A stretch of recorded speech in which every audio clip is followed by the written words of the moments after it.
sempre um prazer te ouvir aqui. E fique à vontade e que Deus te abençoe. Que bênção.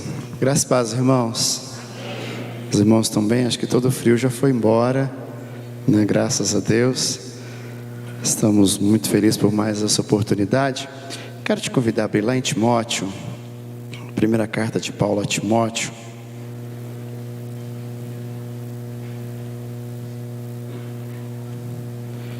Timóteo capítulo 1. Eu quero compartilhar, como eu disse pela manhã,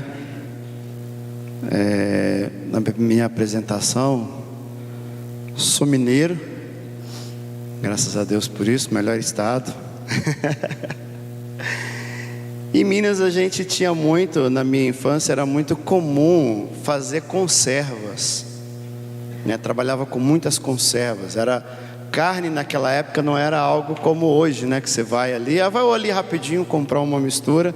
Não, mas a gente sempre pegava o porquinho, criava, não sei quantos passaram por esse processo, e aí ele crescia, certo tempo convidava toda a família, abatia o bichinho, tadinho, mas era bom, gente, né?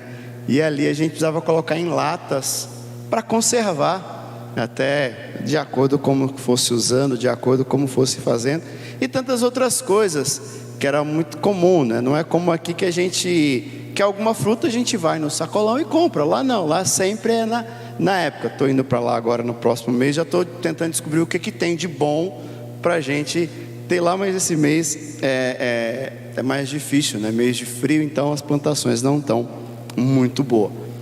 Mas eu queria hoje conversar com os irmãos dentro desse texto de Timóteo, do capítulo 1. Eu quero ler com os irmãos o versículo 18, 1 Timóteo, capítulo 1, do versículo 18, 19 e o versículo 20. Mas quero conversar com os irmãos sobre todo esse capítulo, sobre todo o capítulo, e perguntar: qual a nota você daria hoje se fosse necessário você dar uma nota para a tua fé? Como que ela daria? Se você hoje precisasse da tua fé, aquele problema que você tem, ou de repente aquilo que você deseja, aquilo que você precisa, a solução da tua vida, se hoje ela dependesse do nível, do grau da tua fé, será que você teria um problema ou será que você teria uma solução? Porque eu creio que todos nós estamos aqui têm fé. Todos têm fé, amém? Vou acreditar nesse amém dos irmãos. Vou dar uma segunda chance. Todos os irmãos têm fé? Amém. Agora deu para acreditar, irmãos. Vou estar lendo aqui com os irmãos. Então 1 Timóteo capítulo 1 e o versículo 18 em diante. Paulo diz assim: Timóteo, meu filho, dou essas instruções segundo as profecias já proferidas a seu respeito, para que seguindo-as você combata o bom combate, mantendo a fé e a boa consciência, que alguns rejeitaram e por isso naufragaram na fé. Entre eles estão Himeneu e Alexandre, os quais entreguei a Satanás para que aprendam a não blasfemar. Você pode fechar os teus olhos por um instante?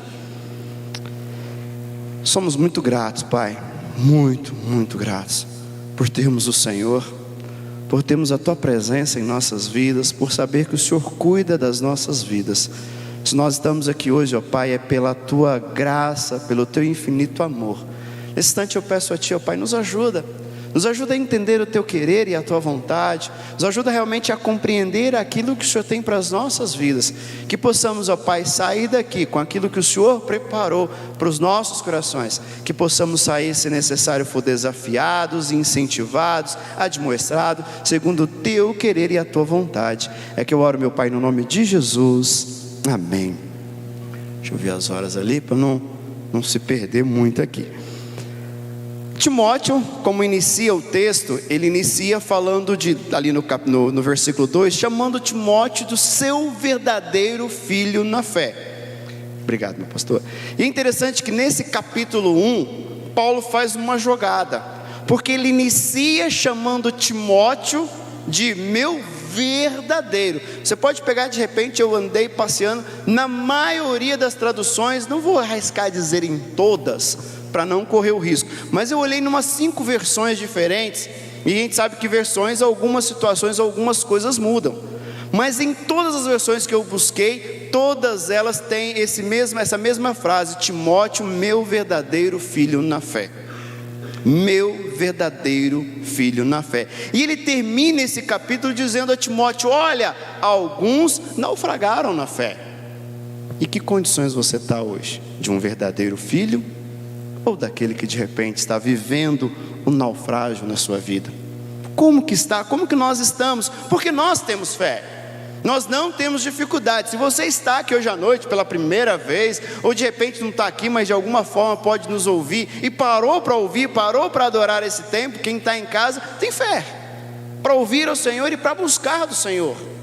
Quando você vai ler na linguagem de hoje, vai dizer, Paulo vai instruir ali, e a tradução traz: conserve a sua fé.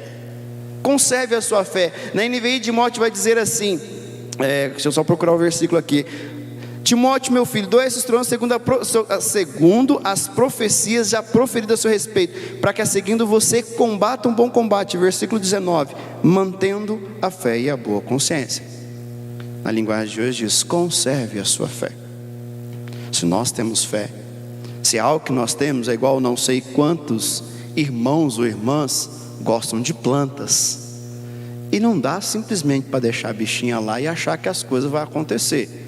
O que acontece é elas morrer. Se você tem um cachorrinho, não dá simplesmente para deixar ele ali. Lá em casa a gente está com a calopsita, né, cuidando da bichinha. Deixa ela, e a gente descobriu que se ela fica muito tempo presa, ela se estressa. Eu falei, rapaz, tem até isso. O que acontece? Precisamos conservar, precisamos cuidar, precisamos realmente manter bem. Porque eu creio que qualquer um de nós que vê alguém fazendo alguns maus tratos, nós vamos ficar chateados, nós vamos ficar mal em relação a isso. Nós cuidamos de muitas coisas muito bem, cuidamos de muitas situações muito bem, do nosso trabalho, dos nossos filhos, da nossa vida, como eu coloquei de planta. Lá na Ebenezer tem um pessoal lá que é apaixonado com planta, creio que aqui também deve ter. O pessoal que você chega na casa dele, primeiro tem um botânico para você passar por ela. Aí você chega em casa. Eu gosto, irmãos, eu gosto muito de planta também. Então a gente cuida. Mas se nós hoje avaliássemos, será que os mesmos cuidados que nós damos a essas coisas que são importantes, nós também temos dado à nossa fé? Quanto tempo você tirou essa semana para cuidar da sua fé? Gastou mais de 1 hora para isso? Ou de repente você só bateu o cartão? Já viu o crente bate cartão? Eu vou ler a Bíblia, porque se perguntar quem leu a Bíblia essa semana, eu levanto a mão sem problema. Ou de repente, eu vou orar aqui para, sabe aquela questão de cumprir o kit cristão, de orar, de fazer, mas já percebeu que muitas vezes nós entramos nessa rotina, nesse piloto automático, e nada acontece com as nossas vidas? Nós fazendo, e parece que nós estamos naufragando. E o problema do naufrágio é que nós nunca percebemos, a não ser quando chegamos no fim do posto. Ninguém fala, olha, estou naufragando. Não, você já chegou, olha, naufraguei. E o que acontece com as nossas vidas, o que acontece muitas vezes com a nossa fé, que nós só entendemos que estamos distantes de Deus quando de repente já pagamos um alto preço em relação a isso. E aí começamos a criar muitas desculpas, começamos a criar muitas situações. Paulo começa toda a história com Timóteo, começa lá em Atos capítulo 16, quando Paulo em uma das suas viagens missionárias encontra ali Timóteo começa a acompanhá-lo. Timóteo começa a ter um tempo com Paulo, em todo aquele processo, em crescer e se tornar esse seu filho, e se tornar esse discípulo. Então Timóteo começa a viajar em determinado tempo, passando em Efésios. Paulo decide sair, deixa Timóteo ali. Pô, fica aqui, daqui a pouco eu volto. Só que eu creio que Paulo depois ele percebe e fala, olha, não vai dar para voltar tão rápido. Então olha, ele vai dizer, olha, eu pedi para você ficar aí, agora eu estou dizendo, olha, continue por aí. Continue por aí, porque existem algumas coisas acontecendo, existem algumas coisas passando por aí, e eu preciso que você trabalhe com isso. Eu preciso que você enfrente esses falsos profetas, mas que você também trabalhe com os irmãos, para que eles possam conservar a fé. Nós sabemos como conservar muitas coisas, mas a pergunta é, será que nós sabemos conservar a nossa fé? Nós sabemos vir à igreja, endereço da igreja. Quando a gente não sabe, a gente põe no GPS, hoje ficou uma maravilha. Irmãos, para conservar a nossa fé, uma das primeiras coisas que nós precisamos pensar é: como está a nossa vida? Antigamente a gente tinha aquela frase que alguns diziam: não pastor, o senhor não tem nada a ver com isso aqui, porque isso aqui tem a ver com a minha vida secular, não tem nada a ver com a minha vida cristã. Alguém lembra dessas frases que tinha no passado? Olha pastor, não, mas aqui é minha vida secular. Não, na igreja é uma coisa, agora lá no mundo é totalmente diferente. Só que nós entendemos que nós somos chamados pelo Senhor para algo. E quando Paulo começa então a escrever aqui no versículo 4, ele vai dizer a Timóteo: e que deixe de dar atenção a mitos e genealogias termináveis que causam controvérsias, em vez de promoverem a obra de Deus, que é pela fé. A primeira coisa que nós precisamos fazer para que a nossa fé possa ser preservada, possa ser conservada, é avaliar: eu tenho vivido para promover a obra de Deus? Ou eu tenho, como diz aquela canção, deixa a vida me levar, a vida leva eu? Ou nós vamos seguindo a vida como vai acontecendo? Não, vamos ver o que tem lá na frente. Ou nós olhamos e analisamos as nossas vidas, que aquilo que eu estou vivendo promove a obra de Deus. Porque das duas uma: ou o que nós vivemos promovem a obra de Deus, ou o que nós vivemos não promove. Estamos perdendo tempo com conversas intermináveis, com discussões que não chegam a lugar nenhum. E quando nós vivemos e não promovemos a obra de Deus, irmão, já percebeu quantas coisas nós perdemos tempo? Quantas discussões nós deixamos que aquilo toma o nosso tempo, e às vezes vai dia, vem dia, vai, você passa, tem um ano que você está naquilo ali. E o problema que eu penso muito e tenho avaliado muito, não são só as nossas conversas, mas muitas vezes é o que está na nossa mente.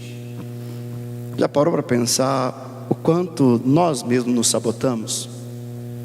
O quanto a nossa própria mente quer denunciar que nós não temos fé como imaginamos ter? Quantas vezes nós começamos a imaginar que nós não somos o crente que de repente precisaríamos ser, que de repente não somos abençoados como deveria ser? Irmãos, eu e você temos a eternidade, precisamos de algo mais. Eu e você temos um Deus que é tão bom para mim. E muitas vezes nós dizemos: não, olha, tem alguma coisa errada com a minha vida. Nós sempre estamos pensando em fazer algo a mais para Deus. Queremos fazer para Deus. Deus não está querendo que a gente faça nada para Ele. Sabe o que Deus quer muitas vezes? É como um pai, quem tem filhos aqui sabe, independente da idade. Muitas vezes nós não queremos nada do nosso filho, mas como é bom ter um abraço, como é bom parar e poder conversar, poder ter um tempo, quando nossos filhos vêm nos abraços. Qual foi a última vez que nós fizemos isso com Deus? De sentar, como o irmão disse, né? De pensar o quanto Deus tem nos abençoado, o quanto Deus tem nos amado. Mas desculpa, não dá tempo, né? A gente tem tanta coisa para pensar, a gente tem tantas conversas, mas a questão é: aquilo que você tem vivido promove a obra de Deus? Quantos aqui são chamados para o ministério? Ninguém? Jesus. Rapaz, acho que vou mudar o sermão, então brinquei com guerra hoje. Ninguém aqui é chamado. Aí, irmã, graças a Deus, glória a Deus. Eu fiquei até vermelho agora. Eu falei: rapaz, olha lá, está aparecendo, oh, aleluia. Olha, se eu fosse pentecostal agora eu sapateava, irmãos. Todos nós somos chamados ao ministério. Se Deus te colocou onde colocou, porque ali Ele quer que você exerça o seu ministério. Nós criamos uma situação que chamado para o ministério é pastor, missionário. Mas aonde Deus te colocou, no trabalho que Deus te colocou para fazer, Ele está te chamando para o ministério, porque ali é o seu campo missionário. E ali, irmãos, não dá para perder tempo. Existem vidas ali condenadas ao inferno. Enquanto nós estamos aqui adorando ao Senhor, cultuando ao Senhor, que glória, que maravilha. Já parou para pensar quantas pessoas estão indo ao inferno? Quantos missionários nossos estão sofrendo nos campos? Sofrendo, mas com coração grato, por não estar perdendo tempo com conversas inúteis. Paulo diz a Timóteo que essas pessoas estão perdendo tanto tempo, discutindo com tantas coisas, que chega ao ponto de querer ser mestre da lei, mas eles mesmos não entendem o que eles estão dizendo. Irmãos, Deus não nos chamou para ser mestre de nada. Deus nos chamou para ser discípulos e fazer discípulos. Essa é a ordem do mestre. Mas muitas vezes nós olhamos para tantas situações, nós colocamos tantas barreiras diante de nós, achando, não, eu não consigo fazer. Será que Deus chama alguém para algo errado? Como eu disse hoje pela manhã, aqueles que Deus chama, Deus capacita. Deus capacita, por mais que você vá com as pernas tremendo, por mais que você vá com medo, mas Ele falou isso aos seus discípulos, que quando Ele estivesse diante dos tribunais, tão somente abrisse as suas bocas, e Ele a encheria. O problema é que muitas vezes a nossa fé está sendo abalada, porque nós não temos vivido para aquilo a qual nós somos chamados. Porque a obra do Senhor, ela se promove, a obra de Deus se promove é pela fé. Porque sem fé é impossível agradar a Deus. Sem fé é impossível agradar a Deus. Sem fé é impossível fazer a obra. Sem fé é impossível viver para Deus. E a pergunta é, será que nós temos promovido a obra de Deus? Será que nós temos cumprido os planos de Deus? Será que nós temos vivido os projetos de Deus?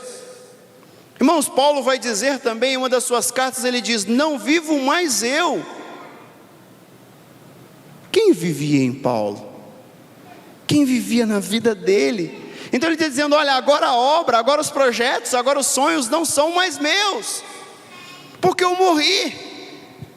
Eu estava morto, e o termo ali vai dizer estado de putrefação, não tinha mais nenhum tipo de reação.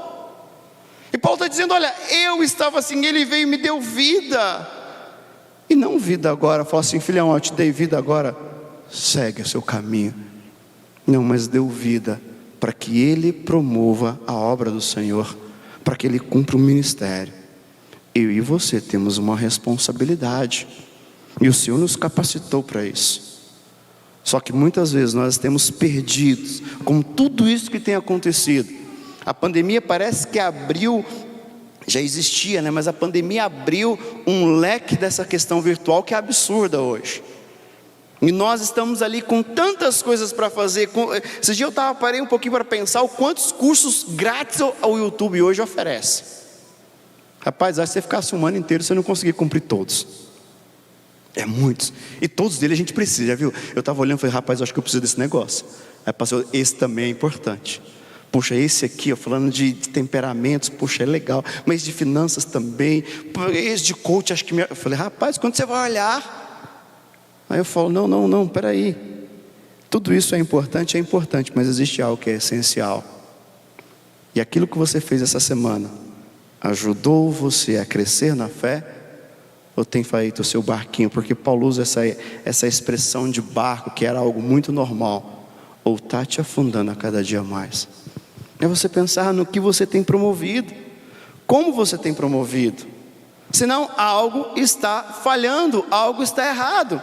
Quando Paulo continua conversando com Timóteo nessa carta, ele vai dizer a partir do versículo 8, que existe uma base. Primeiro ele fala, olha, para conservar a sua fé, você precisa entender que há algo para nós, há um propósito para nós, há um objetivo. Nós temos um propósito, e o propósito não é aquilo que nós imaginamos ou pensamos. O propósito é a obra, o propósito é a eternidade, o propósito que tem vidas caminhando em direção ao inferno, e nós temos a vacina contra isso. Nós temos a palavra da verdade, nós temos a palavra de salvação, em nós, a igreja, está a esperança do mundo. Então nós temos um objetivo, só que Paulo está dizendo, olha, e essa esperança, e esse promover é baseado na lei, porque a lei não é de todo ruim. E ele vai dizer então no versículo 11, esta sã doutrina se vê no glorioso evangelho que me foi confiado, o evangelho do Deus triuno. Eu estava ouvindo esses dias, dentro disso, o Hernandes Dias Lopes dizendo que a lei funciona como um espelho, que nos mostra, o espelho de a gente chegar nos homens, a gente vai lá fazer a barba, eu chegar diante dele e fazer a barba, espelho, eu quero fazer a barba, ele não vai fazer, mas ele reflete. Se chegarmos com o rosto sujo, o espelho vai olhar, eu consigo limpar, mas o espelho não vai me limpar. E assim é a lei aponta, a lei mostra, mas o que transforma é o glorioso evangelho. Qual o nível de intimidade que nós temos com esse evangelho?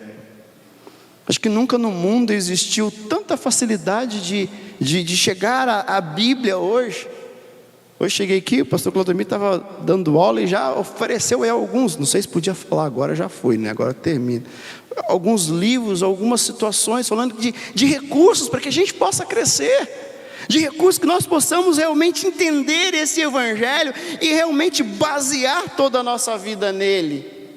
Então, irmão, existe para nós um propósito, existe para nós um compromisso, existe para nós também a base desse compromisso, porque Paulo está dizendo a Timóteo: olha, você vai enfrentar, confrontar esses homens, você vai realmente mandar que eles fiquem quietos, que eles parem de ensinar isso, mas ele fala: olha, mas existe essa base, e a base é a palavra, e a palavra vem com amor e com coração sincero. Eu sempre digo isso, que a gente ouve muito isso, eu falo a verdade, doa a quem doer. Já ouviu essa expressão? De crente. Aí eu falo: maravilha, é assim que Jesus ensinou, né? Ou Jesus ensinou falar a verdade em amor? Falar a verdade doa a quem doer, ou falar a verdade em amor? Qual tem sido a nossa reação? O problema, irmãos, que se nós estivermos naufragando, você vai perceber só quando o barquinho já estiver despedaçado. Você só vai perceber quando você não chegou ao destino. Você só vai saber que deu alguma coisa errada quando você falou: poxa, eu não cheguei. De repente era para chegar com 2 dias, 3 dias, e deu 3, 4, 5, 6, 7, 10. A pessoa fala: aconteceu alguma coisa de errado. E a pergunta é: até quando nós vamos estar dispostos a esperar para parar e reavaliar a nossa fé? Porque, irmãos, fé só de palavra não faz nada. Nós temos uma fé muitas vezes muito teórica, mas a fé, ela é algo prático. A fé não é só acreditar. A fé realmente é confiar, é depositar as nossas vidas no altar do Senhor e permitir que Ele cuide, e permitir que, se necessário for, que Ele faça tudo de novo. Nós temos um propósito, nós temos a base desse propósito, e Paulo mostra o estilo como ele vive, porque a partir do versículo 12, o título aqui diz, né, a graça de Deus concedida na NVI, na linguagem de hoje vai dizer gratidão. Mas eu tirei muito mais, sabe como que? Como reconhecimento, que Paulo diz: dou graças a Cristo Jesus nosso Senhor, que me deu forças e me considerou fiel, designando-me para o ministério. E ele continua narrando tudo, e eu vejo Paulo reconhecendo, porque Paulo está dizendo a Timóteo, nós não podemos esquecer que ele está dizendo a Timóteo para confrontar aqueles homens que estavam ensinando. Mas por que Paulo traz agora dizendo: olha, eu sou grato a Deus, eu reconheço como o Senhor me deu forças, como o Senhor me considerou fiel, como o Senhor trabalhou, porque eu um dia fui como esses homens, um dia eu estive também do outro lado. E o problema é que às vezes parece que nós esquecemos de onde saímos. Nós olhamos para as pessoas e olha, isso não tem jeito. Irmãos, eu e você não sabemos, ou de repente sabemos, mas muitos um dia olharam para nós e falaram assim: esse aí tem jeito não, esse aí não tem jeito não, esse aí ó, só ir mesmo entregando para a mão de Jesus, só Jesus. Falei: graças a Deus que entregou para a pessoa certa, então resolveu a questão. Mas nós não podemos esquecer que um dia também nós podemos ter sido considerados como falsos profetas, como falsos mestres, porque um dia também nós fomos alguém que não usamos de misericórdia, alguém que fomos perseguidor, insolente, alguém que não sabia como reconhecer, não reconhecíamos. E hoje, irmãos, existe um mundo lá fora. Interessante que, como aqui na PBG, como também na IEB, existe um mundo lá fora precisando de Jesus. E se você olhar para o teu lado, existe espaço para essas pessoas aqui. Existe espaço para essas pessoas aqui. A hora que não existir espaço, faz 2 cultos, 3, 4. Aí os pastores aí, né, Deus usa aí. Chega de manhã, sai de noite, já faz né, pastor? Mas tudo isso, irmãos, não começa simplesmente com uma boa intenção. Precisa começar com movimentação. E essa movimentação precisa primeiro começar na minha mente. Como que está a sua mente com Cristo? Quais são as culpas que você tem? Quais são as culpas que você carrega? Que de repente eu não faço porque, olha, não sei, a minha fé está meio que abalada, a minha fé está meio que difícil, alguma coisa. Se você está percebendo isso, por que você não busca ajuda? Quantos aqui estão dispostos a ajudar alguém que de repente está passando por dificuldade na sua fé? Levanta a mão aí, me vê aí. Olha que galera que você tem para te ajudar. E não é que eles não precisam de ajuda, eles também precisam, mas a igreja é como um corpo. A igreja é como não, a igreja é um corpo, onde um auxilia o outro. E juntos, irmãos, nós começamos a avançar, porque se nós não pararmos, se nós não começarmos a pensar em conservar, em manter a nossa fé, pode ter certeza, você vai ser mais um náufrago. Assim como o texto vai dizer de Himeneu e Alexandre. Homens que declaravam que a ressurreição já tinha acontecido. Homens que declaravam que não era tudo aquilo que Paulo estava dizendo. Homens que diziam, não é bem isso. E Paulo vai dizer mais sobre eles na segunda carta que ele escreve a Timóteo, o quanto esses homens fizeram mal a Paulo. O quanto ao ponto de Paulo dizer nesse próprio texto, olha, esses homens aqui eu entreguei para Satanás, para que aprendam a não blasfemar mais. Mas a gente fica pensando em blasfemar. Será que quando nós não fazemos aquilo que nós deveríamos fazer, aquilo que nós sabemos que temos que fazer e não fazemos, será que é blasfemar? Se não for, no mínimo é negligência. No mínimo é negligência. Mas eu não quero, não é minha intenção de forma alguma que você saia daqui hoje, eu preciso fazer de qualquer jeito, não. A ideia maior é a gente poder primeiro olhar para as nossas vidas, fazer uma autoavaliação de como nós estamos, como está a minha fé, como que eu tenho pensado quando eu penso em Deus. Você fala, pastor, como que a gente faz isso? Escreve, já parou para escrever a sua oração? Como você tem orado? Você tem orado como aquela reza, aquela coisa já pronta? Ou não, você abre o teu coração, você ora como Salmos, que o salmista vai dizer, Deus, até quando? Até quando estará distante de mim? Até quando os teus olhos estarão fora de mim? Até quando eu viverei dessa forma? Sabe aquela ideia mesmo de rasgar o coração diante de Deus? Aquela ideia de poder viver com Deus da forma mais... Porque quando está dizendo de um coração puro, não está dizendo de um coração simplesmente perfeito, mas está dizendo de um coração que se apresenta diante do Senhor, que se apresenta diante dele, assim como Paulo vai declarar a partir do versículo 12, dizendo tudo aquilo que ele foi, dizendo tudo aquilo que ele agia, e dizendo, olha, eu sou um dos piores, eu sou aquele que realmente viveu de uma forma. Ele vai dizer no versículo 14, contudo a graça do nosso Senhor transbordou sobre mim, como a fé e o amor que estão em Cristo Jesus.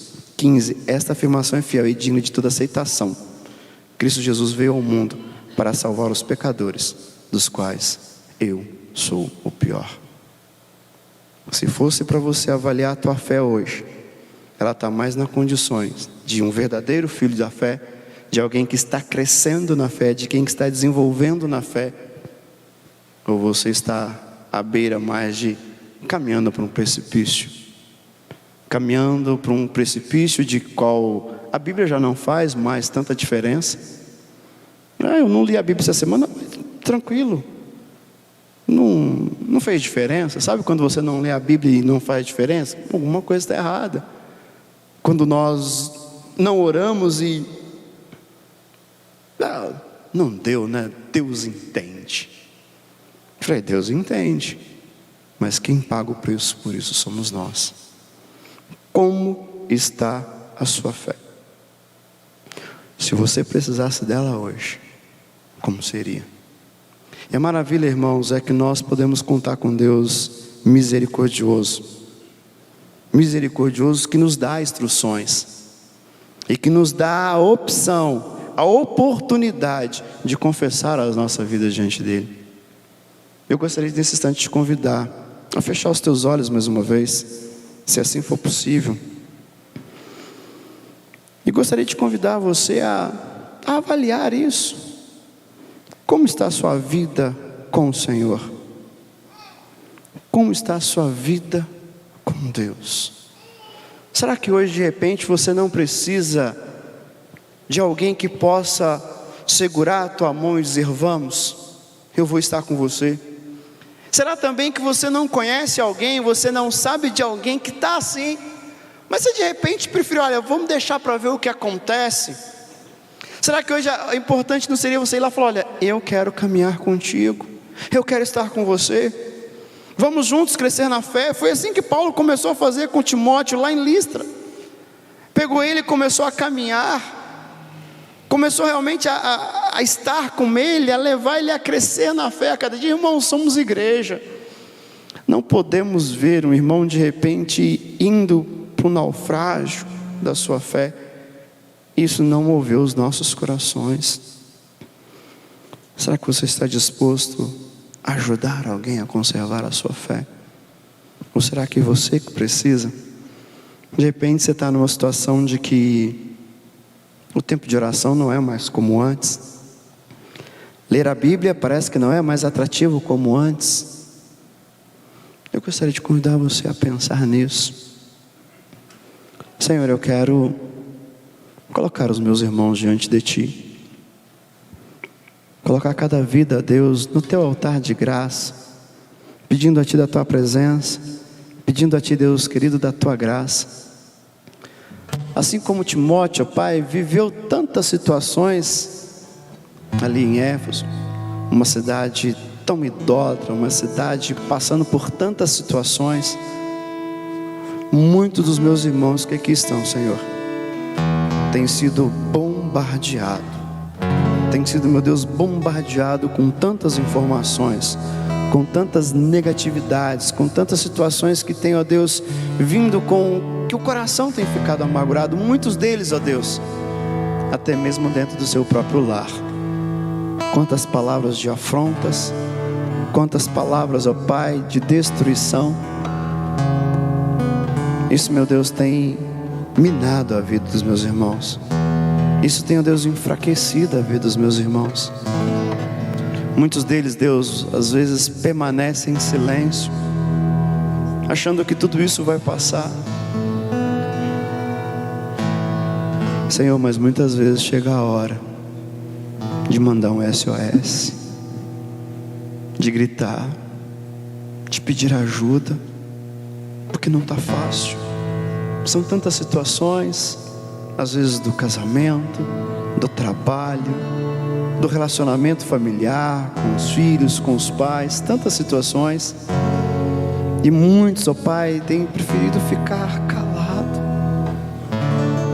Deus, ajuda os meus irmãos, ajuda o Teu povo a sair, ó Pai querido, desse anonimato e realmente buscar ajuda. Eu Te louvo, ó Pai, porque a PIBG é uma igreja séria, onde tem pessoas que estão dispostas a ajudar, dispostos, ó Deus querido, a criar um pastoreio mútuo, e juntos, ó Pai, possamos crescer e avançar para a Tua obra, para a Tua glória, meu Pai. Que todos nós que estamos aqui, Senhor, possamos verdadeiramente ser filhos da fé. Possamos, ó Pai, viver pautados pela fé. A fé, ó Pai, que olha para a cruz, e essa cruz hoje está vazia, porque o meu Jesus, o nosso Jesus ressuscitou. Ele é o Messias prometido, o Messias que veio, ó Pai, para nos restaurar e nos resgatar. Nos ajuda a entender essa verdade. Nos ajuda a entender, ó Pai, que nós não estamos só nas nossas lutas. O Senhor disse que estaria conosco todos os dias, e nós cremos nessa verdade. E que cada um dos meus irmãos possam sentir isso no Teu coração, e que a fé venha nos ajudar, Senhor. É que eu quero pedir ao Senhor por cada um dos meus irmãos. O Senhor sabe o que cada um tem sentido, e que possamos, ó Pai, gritar por socorro. Que possamos, ó Pai, gritar por socorro enquanto há tempo, enquanto ainda há oportunidade, enquanto ainda nós temos a possibilidade de mudar. Ajuda nossas vidas.